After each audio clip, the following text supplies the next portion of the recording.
안녕하세요. 심는교회 이정환 목사입니다. 말씀 묵상 9번째 시즌 에스라 말씀 묵상 4번째 시간입니다. 페르시아의 고레스 왕은 바벨론의 포로로 끌려온 이들에게 귀한 명령을 내렸고요. 유다의 초대 총독인 세스바사를 필두로 1차 포로 귀환이 이뤄졌습니다. 하지만 정작 예루살렘으로 돌아온 이후부터는 세스바살의 이름이 사라집니다. 대신 스룹바벨과 예수아를 중심으로 공동체 회복 프로젝트, 이게 시작이 되죠. 몇몇 학자들은 세스바살과 스룹바벨을 같은 인물이라고 주장하기도 합니다. 유다 고대사를 기록한 요세푸스의 경우에도 두 사람을 같은 인물로 보는 것 같아요. 또 다른 학자들은 세스바살을 역대상 3장 18절에 기록된 여호야긴 왕의 넷째 아들 세낫살과 동일시하기도 합니다. 만약 그렇다면 여호야긴 왕의 손자인 스룹바벨은 세스바살의 조카가 되는 거죠. 그래서 보통은 세스바살을 1대 총독으로, 스룹바벨을 2대 총독으로 구분합니다. 어쨌든 세스바살은 1장에서만 나오고 2장부터는 다윗 왕가의 혈통을 가진 스룹바벨과 대제사장의 혈통을 가진 예수아를 중심으로 공동체 재건이 시작됩니다. 고향으로 돌아온 이들이 먼저 한 일은 무엇이었을까요? 뭐부터 해야 했을까요? 오늘은 에스라 3장 1절부터 13절을 읽어 드릴게요. 이스라엘 자손은 여러 마을에 흩어져서 자리를 잡은 지 7째 달이 되었을 때에 일제히 예루살렘으로 모였다. 요사닥의 아들 예수아와 그의 동료 제사장들과 스알디엘의 아들 스룹바벨과 그의 동료들이 모여서 하나님의 사람 모세의 율법에 규정된 대로 번제를 드릴 수 있도록 이스라엘의 하나님의 제단을 쌓았다. 그들은 그 땅에 사는 백성들이 두렵기는 하지만 제단이 서 있던 옛 터에 제단을 세우고 거기에서 아침 저녁으로 주님께 번제를 드렸다. 초막절이 되니 기록된 대로 그 절기를 지켰다. 그들은 또한 규례를 따라서 날마다 정해진 횟수대로 번제를 드렸다. 그런 다음부터 그들은 늘 드리는 번제 외에도 초하루 제사 때와 거룩하게 지켜야 하는 주님의 모든 절기를 맞이할 때와 주님께 자원 예물을 바칠 때마다 번제를 드렸다. 주님의 성전 기초는 아직 놓지 않았지만 그들은 7째 달 초하루부터 주님께 번제를 드리기 시작하였다. 백성은 석수와 목수에게는 삭슬 주어서 일을 시키고 시돈 사람과 두롯 사람에게는 먹을 것과 마실 것과 기름을 주어서 페르시아 왕 고레스가 그들에게 허락한 대로 레바논에서 백향목을 베어 바닷길로 욥바까지 뛰어 보내게 하였다.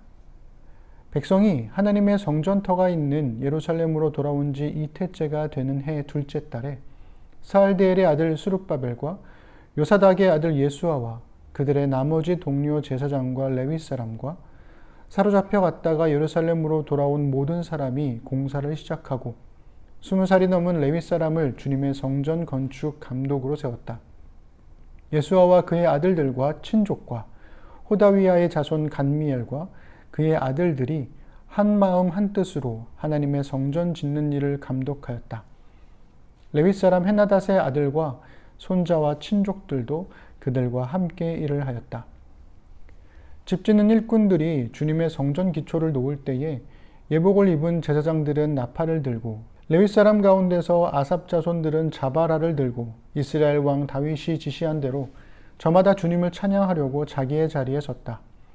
그들은 서로 화답하면서 주님을 찬양하고 감사의 찬송을 불렀다. 주님은 어지시다. 언제나 한결같이 이스라엘을 사랑하신다. 주님의 성전 기초가 놓인 것을 본 온 백성도 목청껏 소리를 높여서 주님을 찬양하였다. 그러나 첫 성전을 본 나이 많은 제사장들과 레위 사람들과 가문의 우두머리들은 성전 기초가 놓인 것을 보고 크게 통곡하였다. 또 다른 쪽에서는 많은 사람들이 기뻐하며 즐거이 노래하였다. 환성과 통곡이 한데 뒤섞여서 소리가 너무나도 크고 시끄러웠다. 그 소리는 멀리서도 들을 수 있었으나 어느 누구도 환성인지 통곡인지 구별할 수 없었다.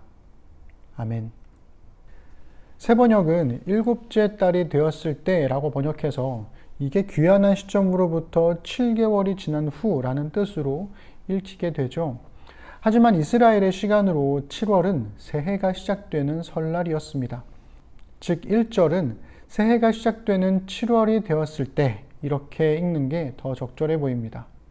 바벨론에서 한 해의 시작은 봄이었는데도요, 이스라엘은 전통적인 절기를 따라 살아가는 것을 잊지 않았습니다. 마치 1월 1일을 새해라 여기면서도 우리가 구정을 명절로 지키는 것처럼 말이죠. 7월의 첫날부터 예배를 드리기 위한 제단을 먼저 쌓았습니다.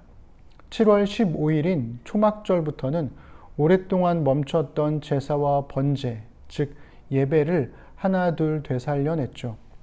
먼저 성전을 짓고 그 다음에 예배를 회복한 게 아니라 먼저 예배를 회복한 겁니다. 7절에서 삭슬 주어 석수와 목수들에게 일을 시키고 레바논에서 백향목을 가져오게 했다는 이야기. 우리 역대하 말씀 묵상하셨다면 역대하 2장에서 솔로몬이 처음 성전을 건축할 때의 장면이 자연스럽게 떠오르실 겁니다. 어쨌든 그렇게 1년의 세월이 지나는 거죠. 여기서 많은 오해가 생기곤 하는데요.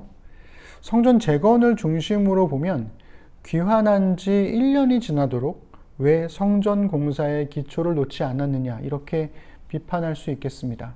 하지만 공동체 재건이라는 관점에서 보면 오랫동안 멈췄던 공동체의 예배를 회복하는 일이 그만큼의 시간이 필요했구나 이렇게 생각해 볼 수가 있는 거죠.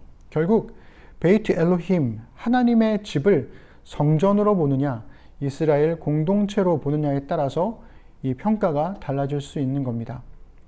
성전을 뜻하는 히브리어 헤이칼이란 말은 6절에서 처음 나오고요. 10절과 함께 종교 건축물로서의 성전을 가리키는 말로만 사용되었습니다. 그렇게 1년이 지난 후에 아마도 어느 정도 제사와 번제가 회복되고 나서 성전 건축이 시작됩니다. 다윗 왕조를 대표하는 스룹바벨과 대제사장을 대표하는 예수아를 중심으로 그리고 성전을 섬겼던 레위인들이 감독자가 되어서 성전 재건이 시작되죠. 폐허가 되었던 성전터에 다시 기초를 놓을 때 하나님을 향한 찬양과 감사가 울려 퍼졌다고 합니다. 그런데 나이 든 분들은 통곡하고 젊은이들은 기뻐했다고 하지요. 이 노인들의 통곡은 어떤 의미였을까요? 무너진 성전에 대한 기억 때문이었는지 아니면 새로운 성전에 대한 감격 때문이었는지는 모르겠습니다. 에스라서는 그 의미에 대해서 침묵하는 대신에 통곡과 기쁨이 어우러진 현장만 전해주고 있기 때문에 그렇습니다.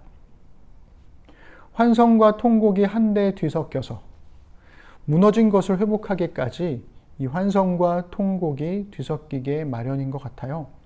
때로는 눈물로, 때로는 웃음으로 회복을 이루어가는 거지요. 그러나 어느 누구도 환성인지 통곡인지 구별할 수 없었음을 보면 수없이 많은 소리들이 한데 어우러져서 아름다운 음악을 들려주는 교향곡처럼 들려지기를 소망해 보게 됩니다. 여러분들은 3장을 어떻게 읽으시겠습니까? 어떻게 묵상하시겠습니까?